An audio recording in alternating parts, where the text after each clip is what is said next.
कि दुनिया में आपके इमोशन को समझने वाला कोई नहीं है, कोई नहीं समझेगा आपको।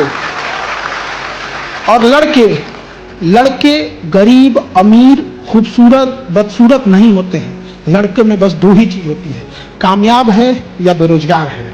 अगर कामयाब है तो जमीन के पत्थर भी सलाम करते हैं, और अगर कामयाब नहीं हुए तो आसमान थूकता है, जमीन गाली देती है कि बोझ हरे मर जो।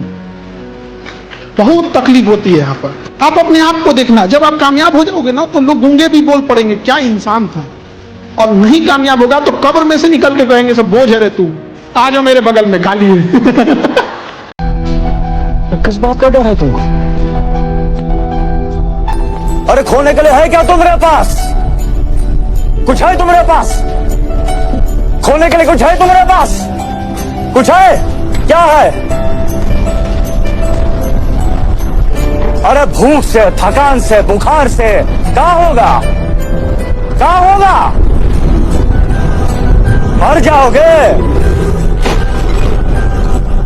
अरे मर तो उसी दिन गए थे जब एक गरीब के घर में पैदा हुए थे, उसी दिन मर गए थे। ये कहता है पैसा ही सब कुछ है। क्या बोल रहा है? कैसा पैसा? हमारे लिए पैसा जरूरी है क्या? हमारे लिए तुम जरूरी हो। इसकी जिंदगी क्यों खराब कर रहा है? ये तेरे भरोसे आई है ना, और तुझे कतर जाना है। अगर मैं पैसे नहीं कमाऊंगा ना तो तुम सब छोड़ के चले जाओगे। नवीन तू क्या बोल रहा है? कैसा नवीन? कैसा नवीन? अभी नवीन याद आ रहा है? काम करने वाला नवीन या लोन उठाने वाला नवीन? कौन सा नवीन चाहिए तुम्हें? ये है नवीन। अगर पैसे रहेंगे तो माँ रहेगी, पापा रहेंगे और बीवी रहेगी। अगर ये नहीं रहेगा तो इस शरीर की, इंसान की फीलिंग की कुछ वैल्यू नहीं रहेगी। यही सब कुछ है, इंसान की कोई वैल्यू नहीं है, यही सच है। अगर पैसे नहीं रहे तो गुस्सा नहीं आना चाहिए, ज्यादा सोचना नहीं चाहिए और कुछ नहीं। मेरी सारी चमड़ी उतार लो, अगर उससे जी भर जाएगा तो तुम्हें अच्छा लगेगा ना। नवीन की चिंता मत कीजिए। 15 साल से हार हार के थक नहीं गया?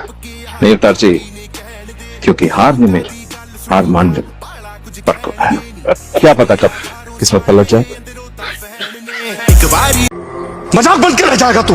चाल क्या रहा है तेरे भीतर? मेरे भीतर क्या चल रहा है ना मैं समझा पाऊंगा ना आप समझ पाओगे। मैं बस इतना जानता हूं कि कोई तुम्हें तब तक नहीं हरा सकता जब तक तुम खुद से ना हार जाओ। अच्छा, और पैसे क्यों कमाने? पैसे तो मैं कमाऊंगा। क्यों? बस कमाने के लिए कमाना है। जब आप कमाते नहीं हो तो आपके अपने भी आपको अपना नहीं मानते। आप बस हमको थोड़ा सा टाइम दीजिए, हम बस एक ट्राई मारना चाहते हैं। तुमको नौकरी नहीं छोड़ना चाहिए था मही। पापा नहीं, दुनिया में ना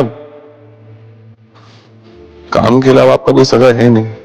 इतना कि आपके नाम के बाद आपका काम ही पूछा जाता है और उस पर डिसाइड करते हैं कि आपको कितनी इज्जत दी जाएगी। और बेटा कब आए? बस चले आए अंकल जी। तुम्हें देखकर बहुत अच्छा लग रहा है मुझे। आना कभी फ्री होके घर पे जरूर। हीरा बेटा है आपका साइकिल साहब। मैं तो भगवान से ये प्रार्थना करता हूँ कि मेरा बेटा भी ना आपके बेटे जैसा हो जाए। तुम्हारा बेटा भी बहुत अच्छा है, पर इसके इतना कमाता थोड़ी है। अरे अभी बच्चा है, उम्र हो जाएगी तो वो भी कमाएगा। ठीक है बेटा, कहीं फुर्सत हो तो आना घर पे। और आप भी पक्का। पैसा भी बड़ी कमाल की चीज है बेटा। क्यों? कुछ साल पहले तक जब तक तुम्हारी नौकरी नहीं लगी थी तो यही इंसान तुम्हारी बुराई करते हुए थकता नहीं था। पापा कुछ पैसे चाहिए। कितने? 500। क्या कर रहा है आजकल? कैट की तैयारी कर रहा है। मेरे साले का बेटा इसी उम्र का है, बेंगलोर के अंदर जॉब है उसकी। 25 लाख का पैकेज है उसका।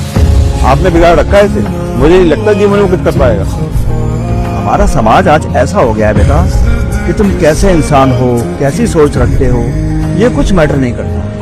अगर कुछ मैटर करता है तो तुम्हारा बैंक बैलेंस। अगर अच्छा है तो समाज में तुम्हारी इज्जत है, अगर नहीं तो समाज तुम्हें इंसान भी नहीं समझता बल्कि जानवर समझता है, जिसे बस लात मारना चाहता है। बिल्कुल सही कह रहे हो पापा, लेकिन क्या ये सही है? बिल्कुल नहीं, लेकिन वास्तविकता यही है, हमारे समाज का कड़वा सच। एक मंत्र गांठ बांध लो, मन के हारे हार है, मन के जीते जीत। खुद से अपनी पहचान बनाओ और किसी से कोई उम्मीद मत रखना। सबसे पहले अपनी सच्चाई स्वयं स्वीकार लो। अगली बार से किसी को जूते और उसके कपड़ों से जज मत करना। क्या है ना कि महंगी से महंगी गाड़ी का इंजन वो धूल मिट्टी में सना मैकेनिक ज्यादा समझता है, उसका मालिक नहीं। ट्रू। जब वक्त कम होता है ना माधव जी, तो सिर्फ उम्मीद से काम नहीं चलता। जिंदगी से बड़ी कोई सजा ही नहीं, और जुर्म क्या है पता ही नहीं। जिंदगी मौत ही तेरी मंजिल है, दूसरा कोई रास्ता